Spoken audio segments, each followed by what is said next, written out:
aqui lendo, por favor. O texto está no versículo 5, né, que eu falei sobre Paulo, bajulação, né? Aí eu comentei com vocês aqui, exaltar o seu próprio nome. Ele está mais interessado em ser aprovado e conhecido do céu do que ser amado na terra. O exemplo de Paulo serve para aqueles que ainda hoje estão transformando o evangelho num produto. Estão transformando o púlpito num balcão. Estão transformando os crentes em consumidores. Estão transformando o templo em praça de barganha. Ou seja, o maior plantador de igreja da história, que foi o apóstolo Paulo, ele fez com intenção de salvar vidas. Esse é o exemplo que eu tenho, é o exemplo que você tem. Então nós não podemos nunca se desviar disso. Amém, queridos? Vamos continuar aqui então no texto agora, versículo 6. Também jamais... obrigado, querido. Também jamais andamos buscando elogios das pessoas, nem de vocês, nem de outros.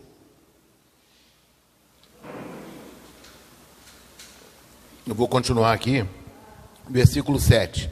Embora como apóstolos de Cristo pudéssemos ter feito exigências, preferimos ser carinhosos quando estivemos aí com vocês, assim como uma mãe que acaricia os próprios filhos. Amado, isso é importante demais.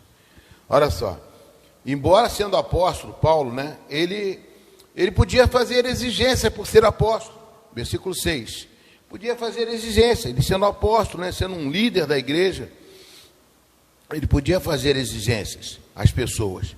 Mas eu preferi ser carinhoso quando estivemos com vocês, assim como uma mãe que acaricia os próprios filhos.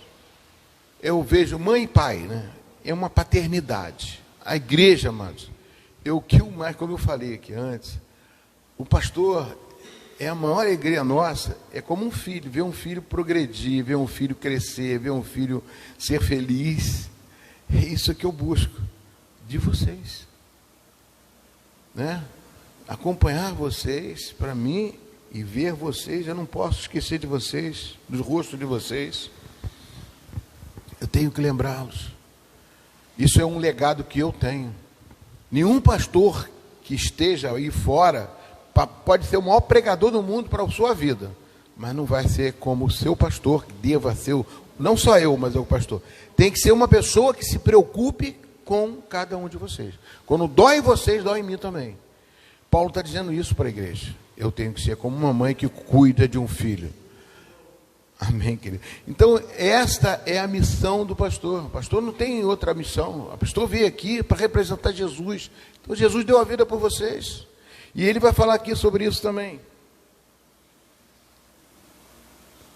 Também jamais andamos buscando elogio de pessoas, nem de 7. Embora como apóstolos de Cristo pudéssemos ter feito exigências, preferimos ser carinhosos quando estivemos aí com vocês, assim como uma mãe que acaricia os próprios filhos.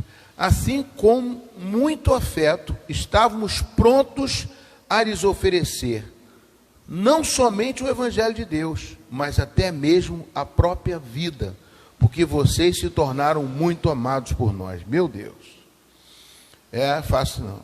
Eu lembro de pessoas aqui, amados, que eu já fui na representantes, né? Esse até faleceu. Ele morava ali, ele assaltou um ônibus, um rapaz, filho de uma moça aqui da igreja, assaltou um ônibus, levou 5 tiros, foi preso lá no Rio, que era o ônibus lá do Rio. Eu conversei com ele, falei, meu irmão, tua igreja está muito na igreja. Meu irmão, eu consegui, com defensoria pública, não para soltar, que ele tinha que pagar pelo que ele fez. Ele não matou ninguém, ele só levou tiro. Ele nunca tinha assaltado, foi tentar assaltar para mudar de vida. Eu creio que as vidas, né, é uma coisa muito importante para mim, porque a minha intenção é salvar, eu vou responder por ela, eu vou ter que responder por cada uma delas. Paulo aqui fala, sabe o que significa isso aqui, amado? Discipulado. Discipulado é isso. Discipulado não é só pregar o evangelho e viver, mas não, eu tenho que estar presente na sua casa, tenho que estar presente na sua vida, não presente todo dia, não, misericórdia, aí virar. Mas numa situação, numa outra, numa forma de telefone, mesmo hoje em dia tem telefone, de uma palavra, de um abraço, de alguma coisa que eu possa, de oração, que é fundamental por sua vida. Para que eu possa, e a atitude principalmente, o coração, quando eu lembro de vocês, eu tenho que chegar, parar tudo e falar assim, eu estou lembrando dessa pessoa, e nesse momento eu coloco diante do Senhor, alguma coisa pode estar acontecendo, não sei. Então isso é fundamental para que todos possam estar vivendo. Isso não é porque eu sou melhor, ninguém é melhor, não. Todo pastor tem um chamado de Deus, e o chamado de Deus é para ser pastor. Além de ser pastor, ser pai, ser conduzir. E discipulado, amados, não é também fazer o que você quer. Se tem uma criança na sua casa, eu quero bala, eu quero isso, eu quero aquilo, se você der, ela não está precisando daquilo, então de repente você vai dar e ela vai ficar pior. Então você tem que disciplinar. Às vezes pensa que disciplina é a pessoa não gosta. Não, a gente disciplina porque a gente ama. A gente disciplina para ensinar a pessoa a andar no caminho certo, para não se desviar nem para a direita nem para a esquerda. Isso é a maior virtude que Deus fala. Deus não disciplina a quem não é filho. Deus disciplina filho que ama. E isso está em Hebreus capítulo 12, que se não é filho, mano, é bastardo. Então, aquele que Deus chamou, ele vai fazer isso. Paulo está dizendo claramente aqui a importância de trabalhar, né, da própria vida para que tornasse os tessalonicenses felizes, né, abençoados por Deus e serem salvos, né, porque se tornaram muito amados por nós. Pois vocês com certeza se lembram, irmãos, do nosso esforço e fadiga e de como trabalhando de noite e de dia, para não vivermos à custa de nenhum de vocês, proclamamos a vocês o Evangelho de Deus. Né? Ele não queria dinheiro, ele não queria lucro.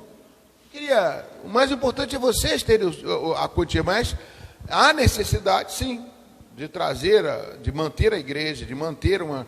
Naquela época ele não tinha nem, estava formando a igreja de Tessalônica. Inclusive, Tessalônica, a igreja de Filipos, está escrito em Filipenses capítulo 4, que a igreja de Filipos mandava dinheiro para Paulo lá em Tessalônica para ajudar ele. Vê se pode. Mandava dinheiro. Eu recebi a oferta de vocês de Filipenses.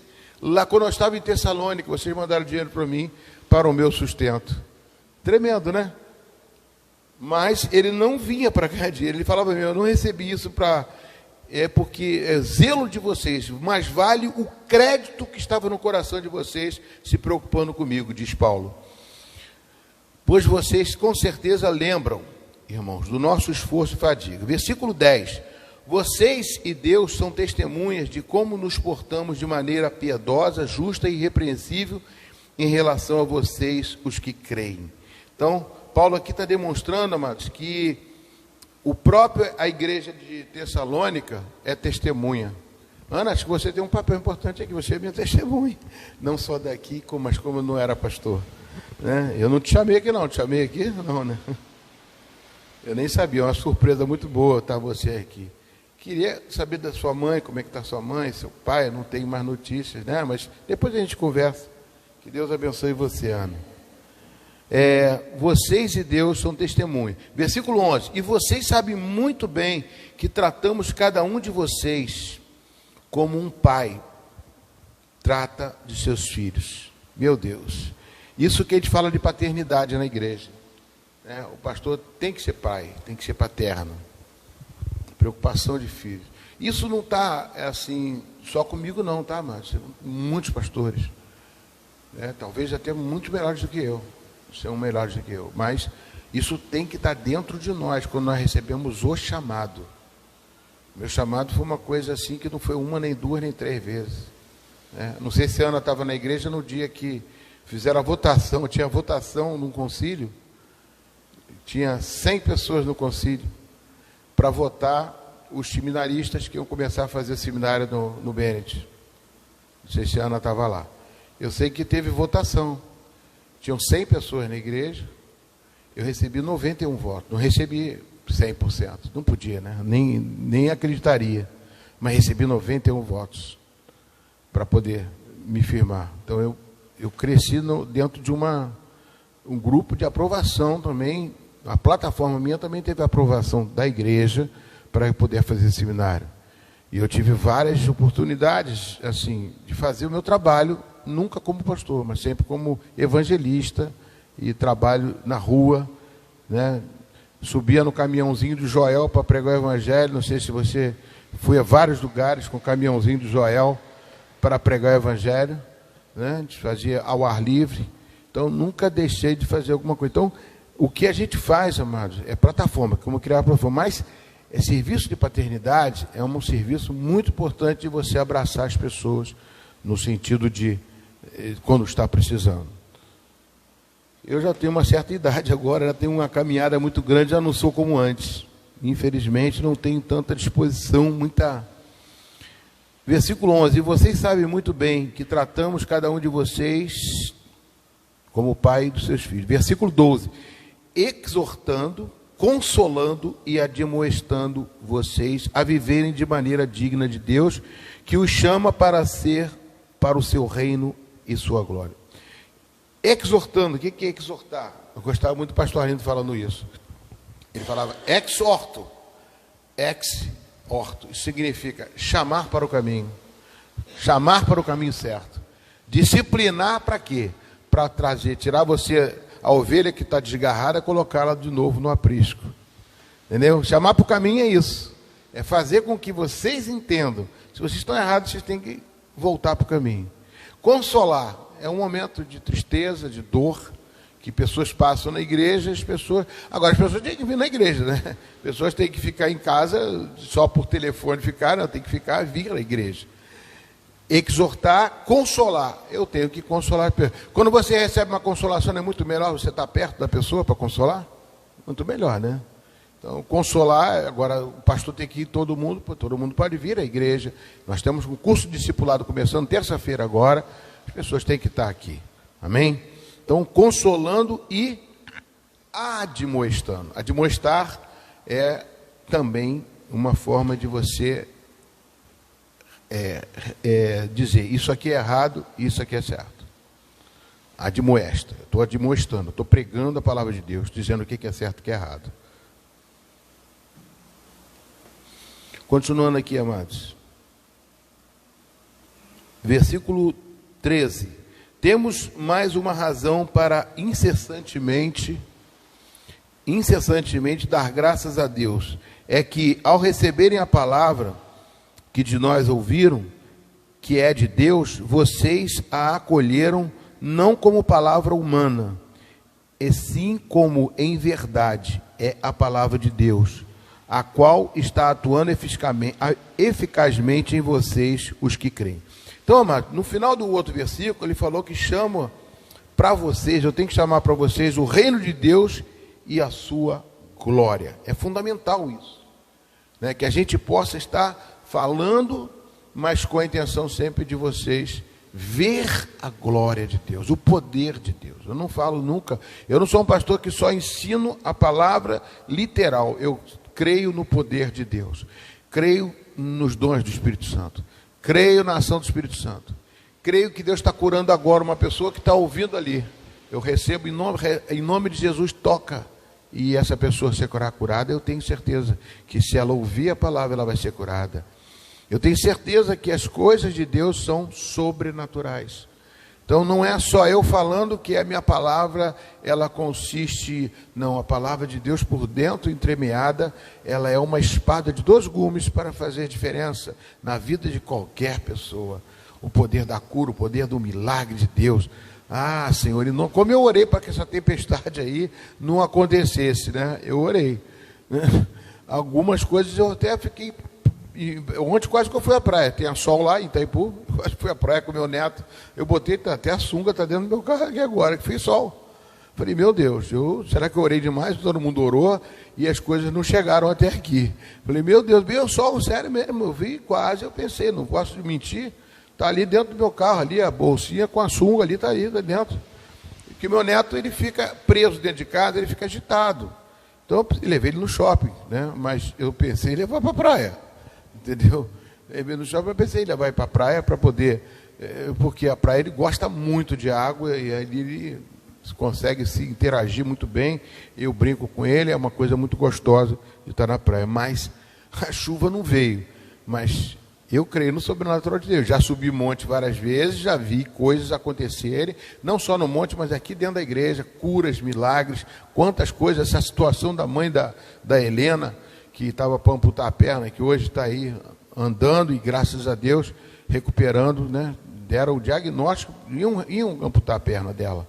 E, graças a Deus, Deus fez o milagre. A igreja orou. A oração é poder.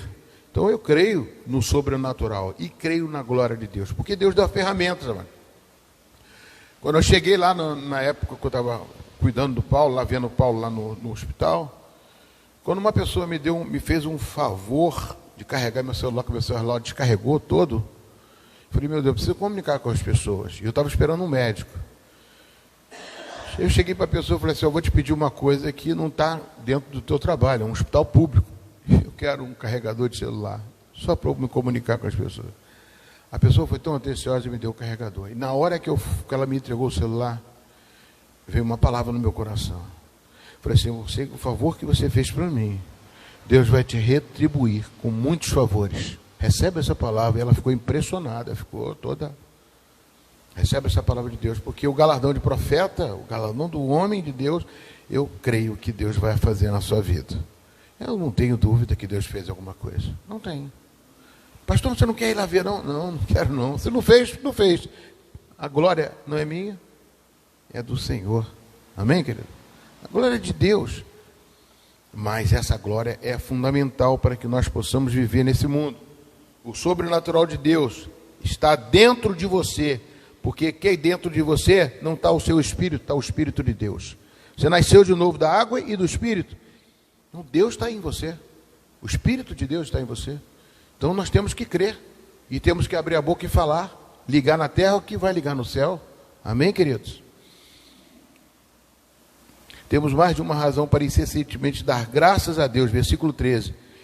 Graças a Deus é o que receberem a palavra que de nós ouviram. É de Deus. Vocês a acolheram não como palavra humana, e sim como em verdade é a palavra de Deus, a qual está atuando eficazmente em vocês, os que creem. Ou seja, ele pregou a palavra e ele está vendo que Tessalônica, a igreja cresceu. Sabe com quem a igreja cresceu? Com Timóteo e com Silvano. Pastor, quem é Silvano? Silvano é Silas, eu falei na semana passada. Silvano foi quem escreveu essa carta junto com o Paulo. E Timóteo também. Silvano e Timóteo, quando Paulo saiu de lá, Silvano e Timóteo continuaram pregando lá, fazendo a palavra e tal. E Paulo escrevendo carta. E Paulo orientando. Mas é fundamental entender que esta palavra, eles estavam vendo frutificar. Tessalônica era uma cidade importante naquela época para que o evangelho chegasse ao ocidente. Ou seja, Paulo queria ir para um lugar, queria pregar na Ásia. Mas Deus mandou uma visão e falou assim, passe a Macedônia e vá para a Europa. Tessalônica é na Grécia, é na Europa. Depois que foi para a Grécia, mas chegou até os outros países, para chegar aos Estados Unidos, para chegar na Inglaterra e para chegar aqui no Brasil. Quer dizer, a igreja saiu do Oriente Médio e veio para o Ocidente. Essa aqui foi uma importante missão da igreja no mundo. Então, o que Paulo, quando Deus mandou Paulo atravessar a Macedônia, está lá em Atos capítulo 16, quando Lucas escreve isso aí é fundamental para a igreja de Filipos também, que era um importante local, e também onde tinha uma comunidade romana muito grande, era o Império Romano que dominava tudo aquilo, todos ali foram contagiados. E por que não o imperador de Roma decretou que o cristianismo teria que ser lá? Ah, pastor, mas ele fez um cristianismo pagão. Mas o cristianismo pagão que chegou até em 1517 com Martim Lutero, se transformou na igreja protestante que somos nós. É fundamental ter essa relação toda, entender isso tudo, porque você não foi alcançado por acaso não, mano. Você foi alcançado porque Deus chamou você. E você foi escolhido porque você aceitou. Você aceitou o chamado de Deus. Então é importante a gente saber essa carta de Tessalônica, que Paulo escreve ao Tessalônica, porque a responsabilidade minha aumenta. Eu fui um escolhido de Deus, eu fui um chamado de Deus, não fui chamado por acaso, eu fui chamado porque Deus chamou você, chamou a mim de uma forma especial. Porque vocês estão dentro de milhões de pessoas que não estão aí, e que já foram chamados, que não aceitaram Jesus, estão aí perdidos na vida, estão fazendo coisas erradas até hoje. E quantos pedidos, quantos chamados, quantas pregações, quando a palavra, Tessalônica aceitou a palavra e divulgou e recebeu aquela palavra com afeto, com carinho, e pôde multiplicar, tanto que essa palavra foi estendida para toda a Europa. Depois ele saiu daqui e foi para Atenas. Em Atenas também ele teve dificuldade, foi perseguido, mas ele não desistiu. Paulo foi até lá. Então é importante, amado, eu não ser, pastor, minha vida está perdida, estou tão desesperado, eu estou numa situação, eu pensei que fosse para lá, mas eu estou errado. Mas, amados, há sempre um começo. O meu começo pode ser hoje, 65 anos de idade. O começo sempre pode existir. Agora o fim, amados, quem dá é Deus. Ninguém bota um ponto na sua vida senão Deus. Ponto final é só Deus. As vírgulas, os pontos de vírgula vão acontecer, mas a gente vai continuar vivendo e vamos tentar lutar e vencer, batalhar para não desistir nunca daquele chamado que Deus fez para a tua vida. Isso é importante, amados, é fundamental.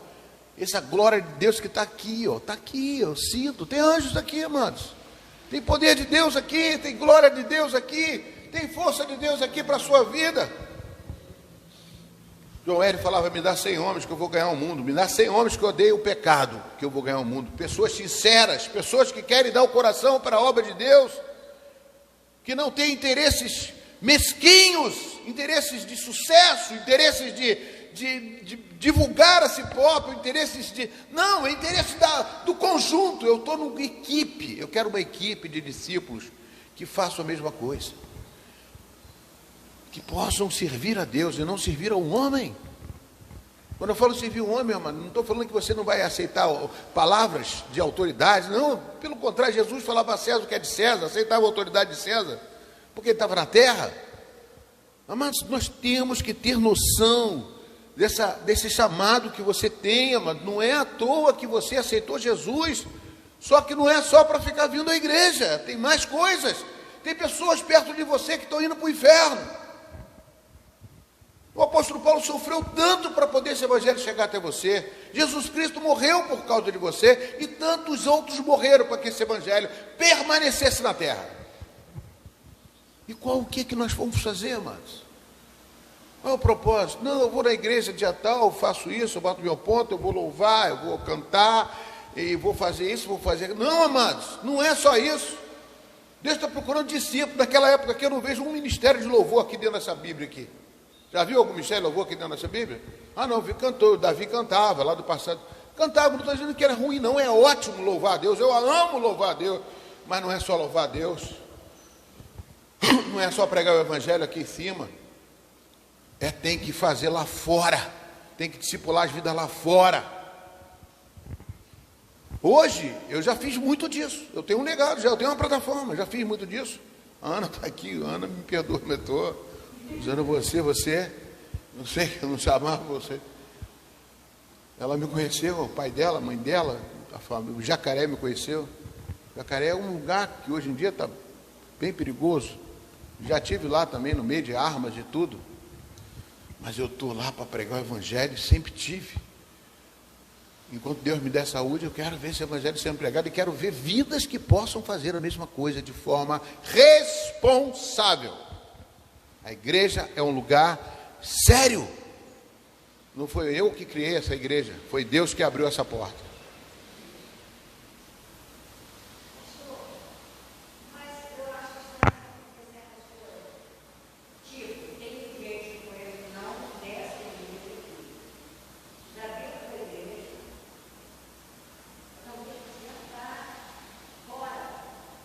Mano, eu não estou falando aqui, tem um monte de gente, não tem um só não, muita gente. Eu não falei aqui que tem até pastores assim, mas isso é normal, mano. Você não pode olhar para essas pessoas, você tem que olhar para Deus. Então.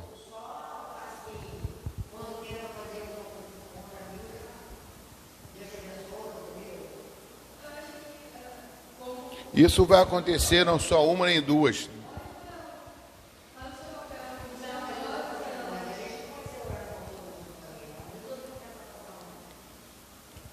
Amém, queridos. Vamos lá. Não, nem todo mundo quer a salvação. Olha só, esse povo de Tessalônica aqui não queria salvação. Mas chegou lá Paulo e pregou. E alguns aceitaram e outros perseguiram ele. Por isso que ele está se defendendo aqui. Entendeu?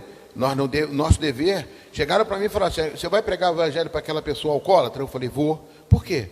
Porque eu não sei. Ah, mas ele está no inferno. Eu falei, não, para mim não está no inferno, para mim ele está na terra. Enquanto estiver na terra, eu vou salvar essa vida. Agora, se não quiser, a Bíblia diz para você não dar pérola para porco. A Bíblia também diz isso. Aí você vai, se desvia, você não dá ouvidos e não pode atrapalhar a sua vida. Olha só, qual é o nosso lema nossa igreja esse ano? Né? Quero trazer à memória aquilo que me traz esperança. Aquilo que me traz desesperança, tristeza e coisa ruim. Ah, misericórdia, meu. Eu não quero trazer isso na minha mente. Eu quero afastar isso da minha mente, porque isso vai me causar. Ah, mas eu convivo com essa pessoa. Então você tem que orar, pedir a Deus direção para que isso não venha perturbar a sua vida cristã. O apóstolo Paulo, quando estava em Filipos, ele foi perseguido, mandaram ele embora. Vai embora, sai daqui. Ele saiu.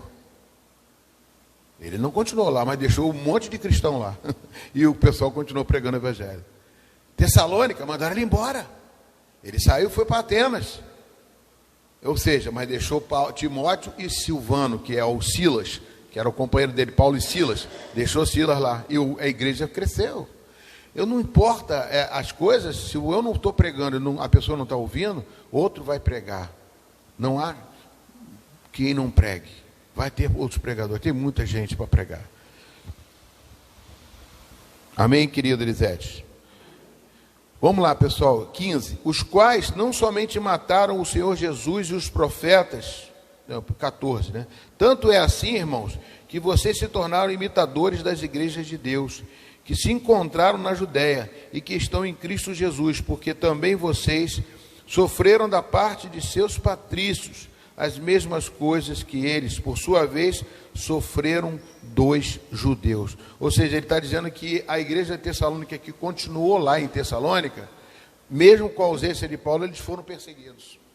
Jasão foi preso. Jasão era um que abria a porta da casa dele para receber Paulo e Timóteo e Silas. Eles abriram a porta e foi preso. Como eles foram lá para prender Paulo, não encontraram Paulo, prenderam Jasão, que era uma pessoa, um irmão lá da igreja que aceitou Jesus e queria continuar.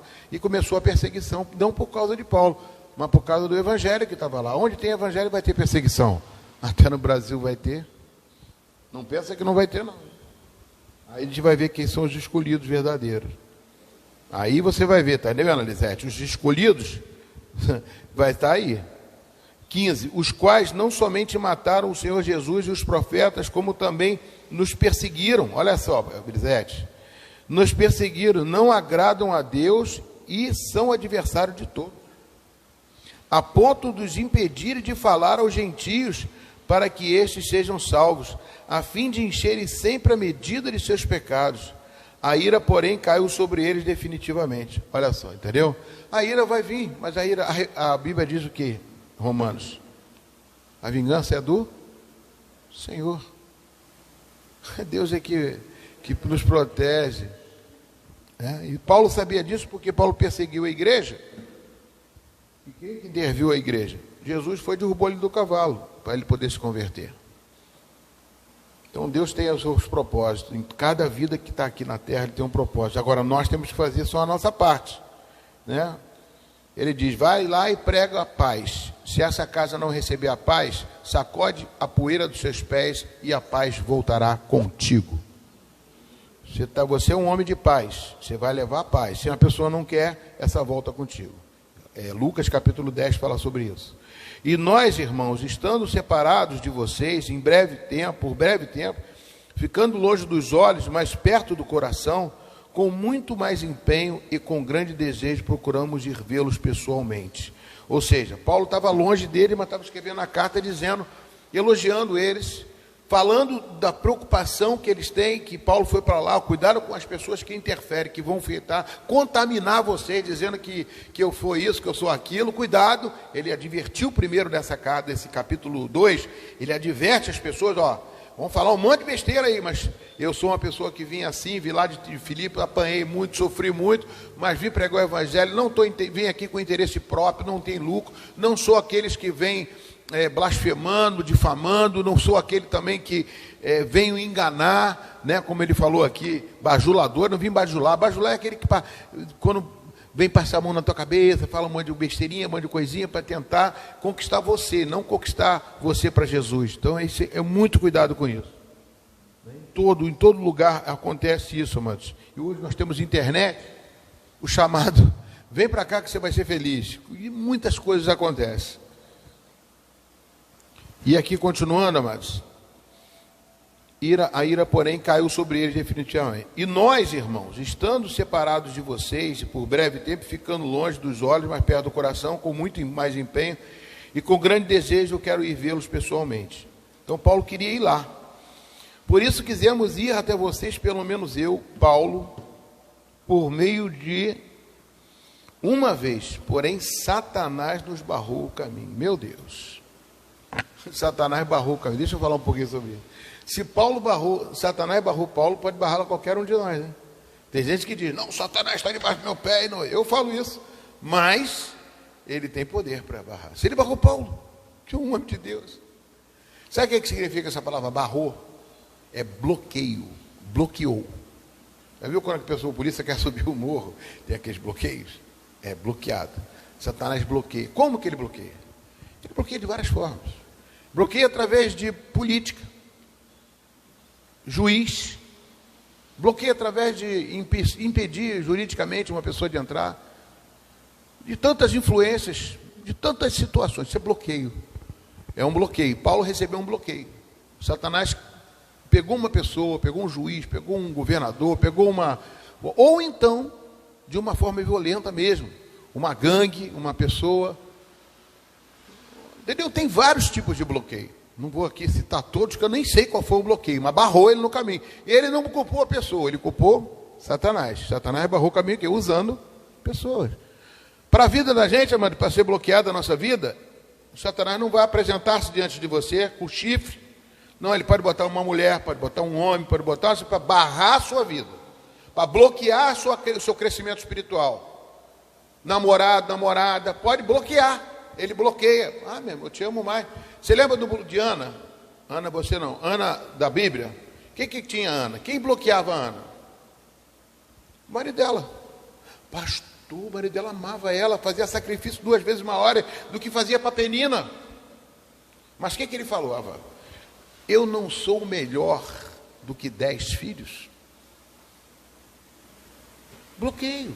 Então eu fico com você, não preciso ter filho. Não, ela orou a Deus e Deus desbloqueou e deu um filho para ela. Amém ou não amém? E com o mesmo marido. Não precisou nem mandar embora o marido. O bloqueio não era o próprio marido, o bloqueio era a visão do marido, era a impossibilidade que ele colocava. Muitas vezes as pessoas botam coisas que você está tentando na vida, colocando impossibilidade, dizendo que você não vai conseguir. Bloqueio. Satanás usa bloqueios de várias formas para a gente não conseguir alcançar os nossos objetivos, o nosso sucesso, a nossa verdade, a verdade de Deus.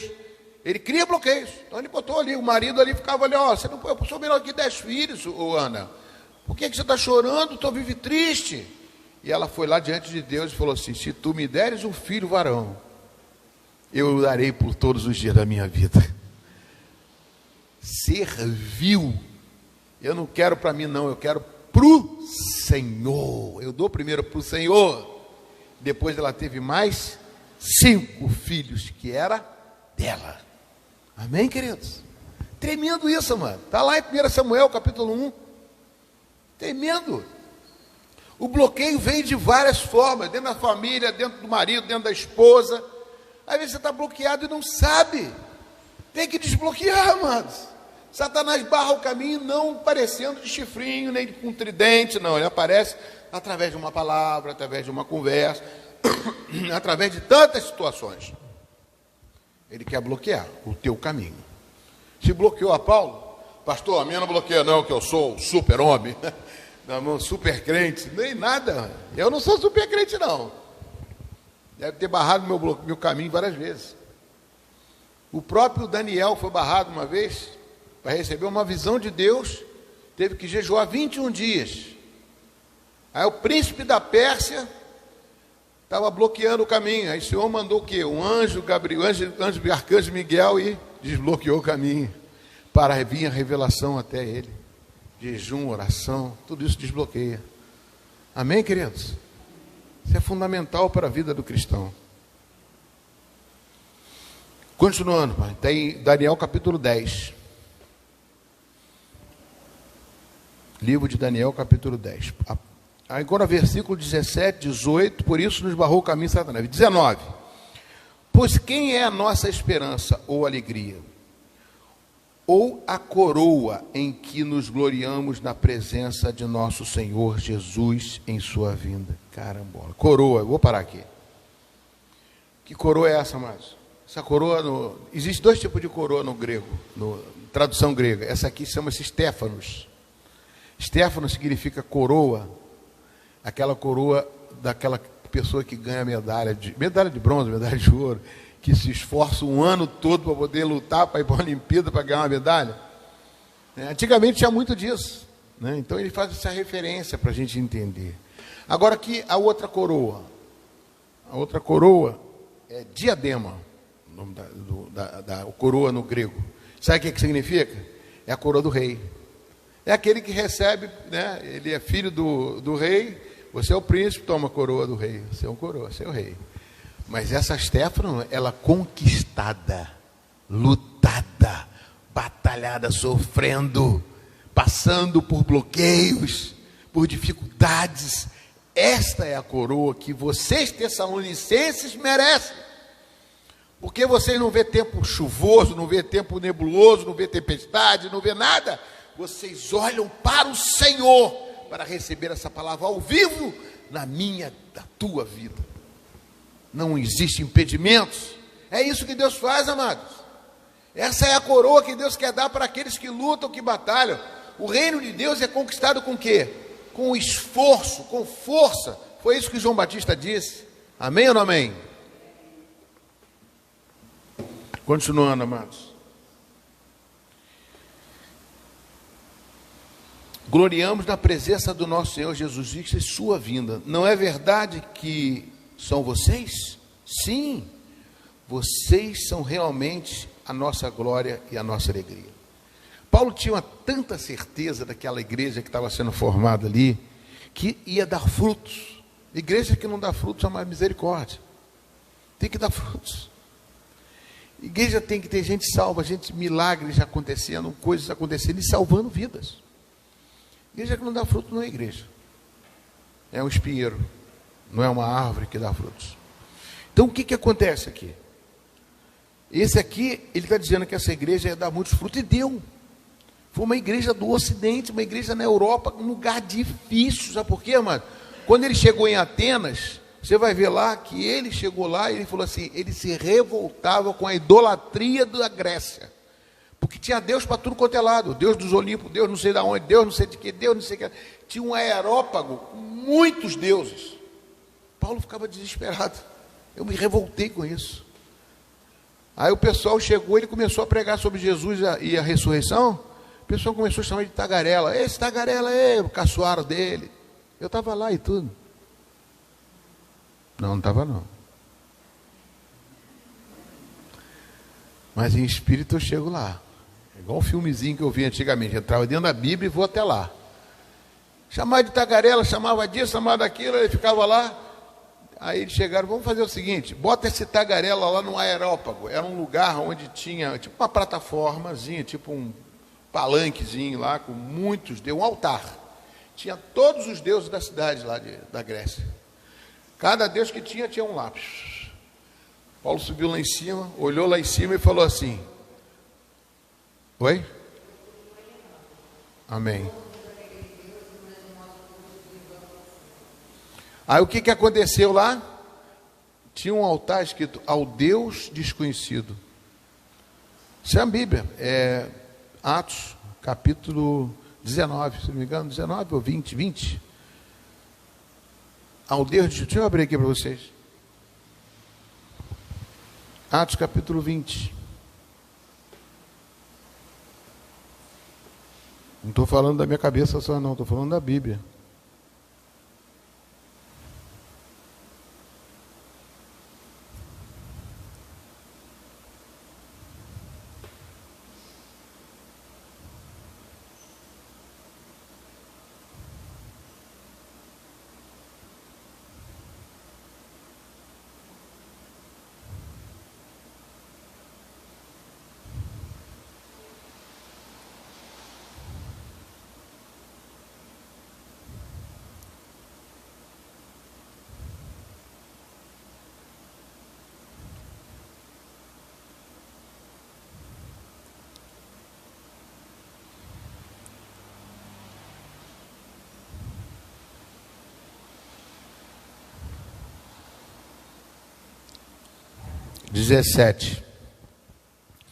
Atos 17. Vou ver aqui.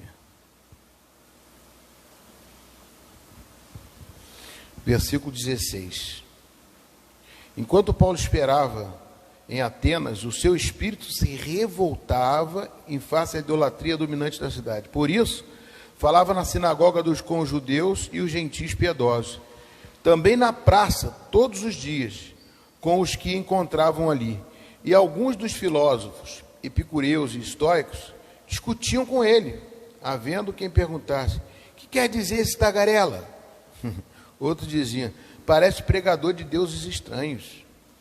Diziam: isso que Paulo pregava era Jesus e a ressurreição.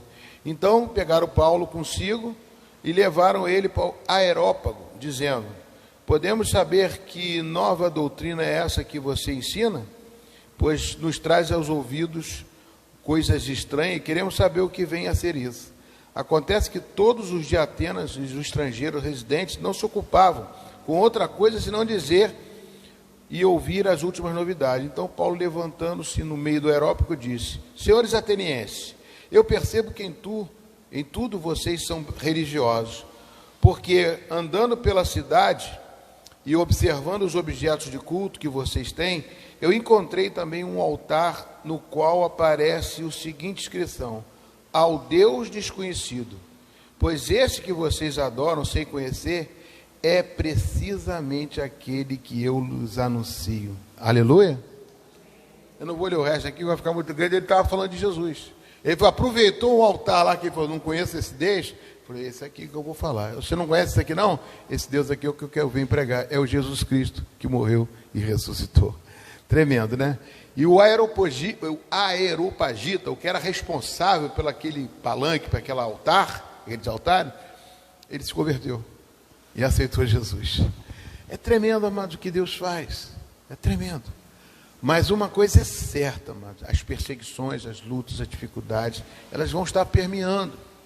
E essa igreja, ela fez um grande salto, por isso que recebeu a elogia de Paulo. Por isso que ela precisou de atenção também, porque ela tinha uma missão muito grande de trazer esse evangelho para dentro da Europa. Vamos ficar de pé em nome de Jesus. Eu vou estar orando por vocês. Querido Deus, eu te agradeço, Pai, porque não existe coisa melhor do que num dia de chuva a gente receber a tua palavra. Receber, ó Pai, aquilo que mais importa para a nossa vida, que é o caminho, a verdade e a vida. Jesus Cristo é a palavra que é pregada em tudo que nós falamos. Jesus está presente, porque Ele falou que quando 2 ou 3 estiverem reunidos em seu nome, Ele estaria presente. Pai, obrigado, Jesus, por esta missão que Tu me deste, ó Pai, e que me ajude, Senhor Deus, sempre, cada vez mais, para nunca desistir, Senhor Deus, para estar sempre pronto para Te atender, Senhor Deus, para ouvir a Tua voz, ó Pai, e ministrar a Tua palavra com toda a unção do Espírito Santo, Pai, que Tu me deste e me percebeste, ó Pai, em mim, Pai, eu entrego nas Tuas mãos, ó Pai. Eu louvo a Ti, Senhor Deus, porque não existe outro Deus além de Ti. Pai, em nome de Jesus, ministra no coração dos teus filhos que aqui estão, Senhor Deus, a tua verdade.